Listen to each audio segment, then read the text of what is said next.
நண்பர்களே, இன்று நாம பார்க்க போறது சாணக்கியர் ஏன் அதிகம் பேசக்கூடாதுன்னு சொன்னார். காரணம், ஒரு வார்த்தைக்கு விலை இருக்கிறது. அதிகமா பேசினா நம்ம வார்த்தையின் மதிப்பு குறையும். குறைவா பேசினா ஒவ்வொரு வார்த்தைக்கும் வெயிட் இருக்கும். காரணம் 2. ரகசியம் காக்க அதிகமா பேசுறவங்க தங்களோட திட்டம், பலவீனம் எல்லாம் தெரியாம வெளியே சொல்லிடுவாங்க. அதனால் நஷ்டம் வர வாய்ப்பு. காரணம் 3. பிரச்சனை வர வாய்ப்பு. அதிகமா பேசினா தவறான வார்த்தை வெளியில் போகும். unnecessary ப்ராப்ளம் கிரியேட் ஆகும். காரணம் 4. கேட்பதுதான் அறிவு. சாணக்கியர் சொல்வது, பேசுறதை விட கேட்பது முக்கியம். முக்கியம். கேட்பவன் தான் அதிகம் கற்றுக்கொள்வான்.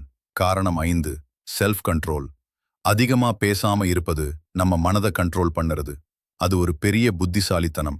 அதனால்தான் அதிகமா பேசுறவனை விட சரியான நேரத்தில் பேசுறவன் புத்திசாலின்னு சாணக்கியர் சொல்றார். இந்த வீடியோ உங்களுக்கு பிடிச்சிருந்தா லைக், ஷேர், சப்ஸ்கிரைப் பண்ணுங்க.